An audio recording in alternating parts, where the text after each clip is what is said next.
Welcome to another nostalgia episode, and we would normally be in the basement with our laptops, but we are actually going to be taking a look at the OEM recovery image that originally came with an Acer Travelmate computer from the year 2004. In order to install this copy of XP, Acer, back in the day, used something called Symantec Ghost. This was used to reinstall the factory installation of a computer in the event of a hardware failure. I am unfortunately unable to boot directly from the disk drive on VMware because the disk drive device on this machine has unfortunately failed. So Windows is no longer detecting the drive, and if it did, it would only detect it for a few seconds or anything like that, and then it would just stop detecting it completely after that point. I do actually have a USB disk drive that we can use. Here we go, Ghost 32. We're gonna go ahead and start Symantec Ghost with all these options. Alright, so now we need to load, oh that's right, we can, yeah. So we need to load from image, CD-ROM DVD, there we go. Alright, so back here, so there's an images folder, and then we need to scan for images. We can go further into the folder and we can locate it. Oh, we saw it for a moment. And this is the image right here. So the password, although Acer didn't mention the password, they've always set below as their password. And then this is the drive we want to install it on. And this is the partition. This is what we want. Final warning, because everything on that drive will be deleted forever. Yes. Okay. So now it is copying the files from the disk onto the hard drive of the computer. Needs to open the next part of the image. Okay, it's ready for disk 2. So I'm going to go ahead and take out. Alright, so it's ready for disk 2. So out comes disk 1.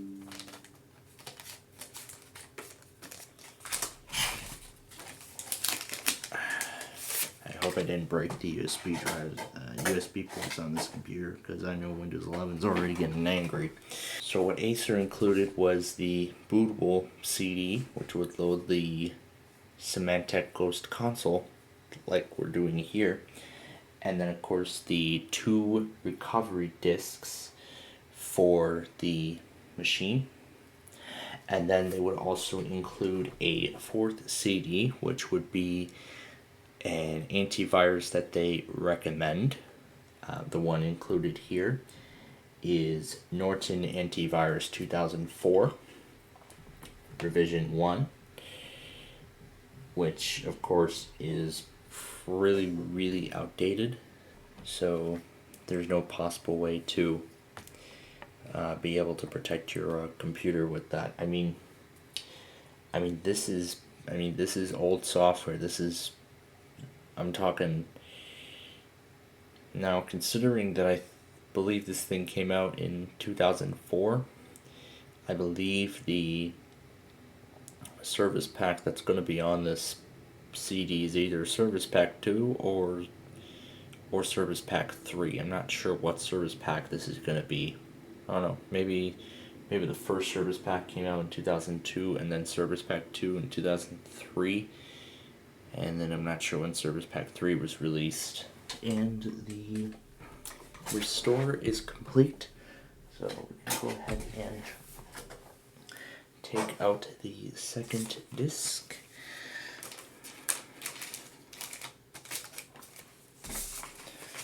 I'll gather up all the CDs so I know which order they go. And I'll go ahead and unplug the USB drive because I'm not going to need it now. Okay, so what we're going to do is we're going to restart. And then we're going to hit F8. And we're going to disable automatic restart on system failure because it is going to throw up a 0x7b error. Now that's because this specific copy of Windows is only meant to run on Acer machines, and this, what we are doing here, is a virtual machine, but there is a fix for that. So what I have is the latest version of Hiren's boot CD, and there is a tool on there we can use to fix this problem. So we're going to boot off the, Windows did not start correctly. That's what we're trying to fix here. So we're going to boot off the CD-ROM, and we're going to load into the OS.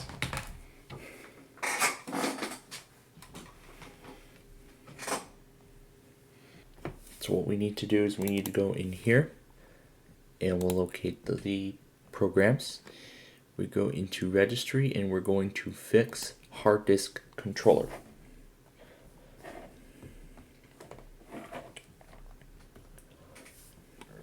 So what we need to do is set the target root, for example, C Windows. Now, to make sure it is being correctly recognized by the system, we will need to open an Explorer window like in my computer. As you can see, the partition is named C Acer, and then right here, you can see it says C Windows. So this is where we need to set the target directory to. So we're going to type in C Windows, and we're going to update the mass storage driver. Okay, and it says it's finished. So now we restart and hope for the best. So now we restart. So what it has also done is it has created a backup in case this fails. And look at that, it is booting to a fresh installation of Windows. So I'll go ahead and further pull the disk from the machine, but I don't see the mouse moving or anything. Oh, there we go. Now it is. So look at that. We got this Acer copy of Windows XP installed in a VM. Almost as if I had purchased it back in the year 2004. Thank you for purchasing this computer from Acer featuring Windows XP. Let's spend a few minutes setting up your computer. I have never seen the out-of-box experience on this installation before, so this is my first time actually seeing it. So these are all of the correct regions, because this is English US. We are in the Central Time Zone. This is the end user license agreement for Windows XP Home. And it doesn't have a date on it, but we do accept the agreement. Here, go ahead and turn on updates even though they don't work. What do you want to name this machine? I'll just name this Acer VM, and we can give it like a description, but we can just hit next.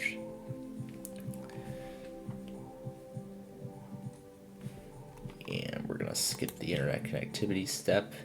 No, we're not going to register with Microsoft. And then this is where we input our username.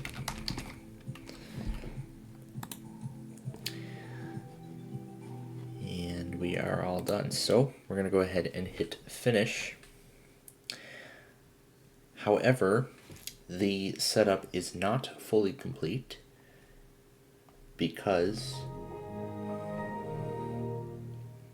however, the setup is not fully finished because what we still have to do is A, install VMware tools, and B, the automated software setup. So we will arrive at the desktop here in just a moment, and then I will begin the installation of VMware tools. And there is the Acer background.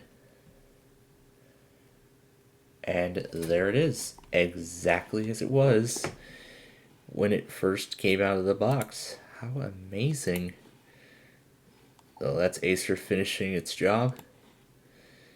And now we should see VMware Tools. Here is the, oh great, it's gonna want to reboot again. Oh great, it wants to restart again. A set panel. Yeah, it makes sense to match the size of the actual computer when it was first purchased, so. Alright, well after it boots again, there we go. So there we are. We are now entirely done. But the font just looks different. I don't know why that is, but it just feels so weird just seeing this, but that's right. Alright, we'll go ahead and install VMware Tools, or I might have to grab an older version. But I'm sure this will work, so. But I'm sure this is going to work on XP. There's a. No. There's all the found new hardware stuff. Well, that's because I canceled it, and we're going to install new hardware right now.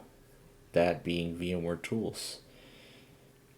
I'm not sure if this is the way the fonts are supposed to look, because it certainly doesn't look right to me. So, let's see. You can see XP copying over all of its drivers from the disk.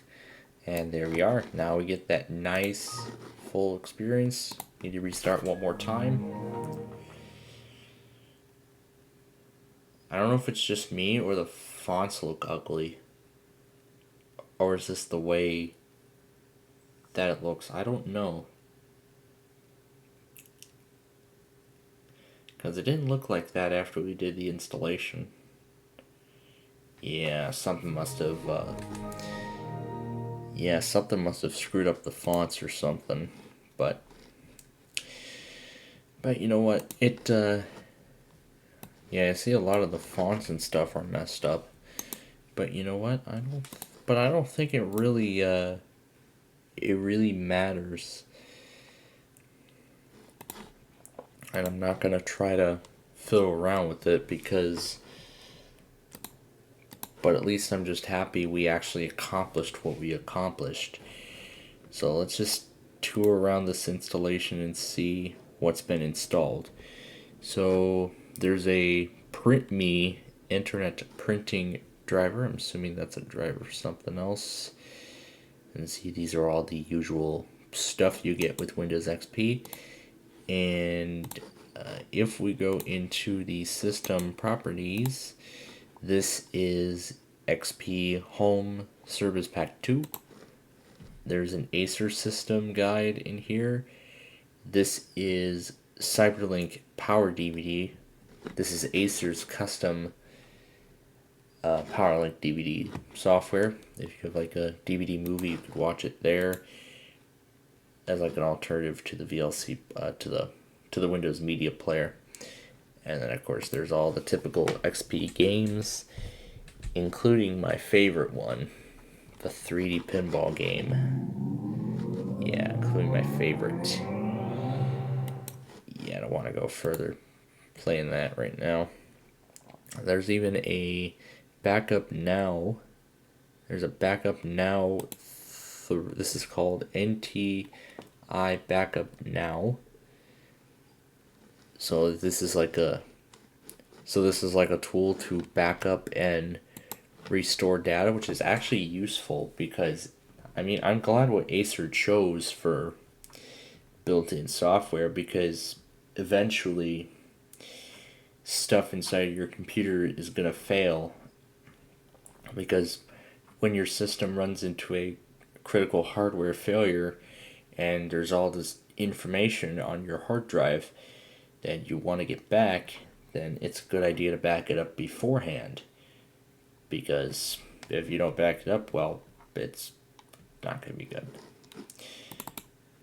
Oh, so I see, so it looks like Norton is already on here, but then it asks for that CD. Yeah, it also has Adobe Reader 6, which isn't too exciting. And then of course this version I believe is also Internet Explorer 6. This should be IE 6. Yes, it is Internet Explorer 6 from 2004. And then there's the Acer E-Manager. So I suppose what this thing does is you can use it to communicate with the BIOS, and you can actually configure the BIOS from this one program here. And if we go into my computer, we see just the C drive. There is no recovery partition. But what's really interesting about this is that it even has a custom screensaver. Oh my gosh, I remember this. So this is a custom screensaver that Acer created for this machine. You can see it just gives like a good overview of the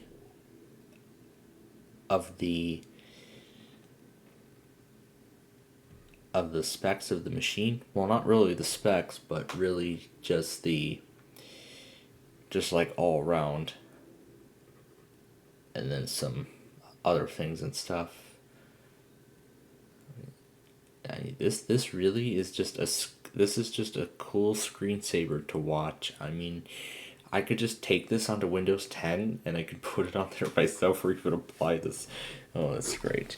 Yeah, this screensaver is definitely not going to work on Windows 11. As much as I would like it to work, unfortunately, that's not going to happen. But then again, with all of these specs in mind, this is so cool to see. I mean, it's just so cool to see this whole thing in front of my eyes once again after all these years. It's just incredible. And then of course it comes with all the usual XP goodies, the sample songs, and the sample it should come with the sample photos. And I just saw another folder called My eBooks. I'm not sure what that is, what that's there for. I'm assuming Acer is like a tool where you could, if you have like any electronic audiobooks or something like that, you could download them onto your computer, and you can play them whenever you want or something like that. That's what I think it is. And then of course, as I mentioned earlier, because this is not on the Acer hardware, it of course is unactivated. So at this particular point in time, since it is an unactivated copy of XP Home, you would have 30 days before you have to activate it in order to continue to use it. I would try to activate it myself, but I'm not even going to bother. But still, this is so cool to see on a virtual machine. Maybe I'll throw it onto a USB drive and actually revive its actual self back with the other computers. So this is it. This is the Travelmate 2600 OEM running inside of a virtual machine, and this is probably what the rest of the series will focus on, just installing OEM computer hardware and software and everything like that, and that's probably what the rest of the series will be focused on. Ooh, I don't like those fonts. But this is so cool to see. I'll see what other OEMs I can find. I've already found a bunch of them, and we'll show them to you in a later episode. But in the next episode, I'm gonna actually try another attempt at Windows Server, and then maybe in another episode I'll actually see if I can get the Inspiron onto that Tiny 11 and make it part of the Windows Insider program, so we can then get pre-release versions of Windows, so that I can test it out and see what Microsoft needs to do in order for it to be stable before it can be released. So that is it for now. Until next time, thanks for watching, and we'll see you in the next episode.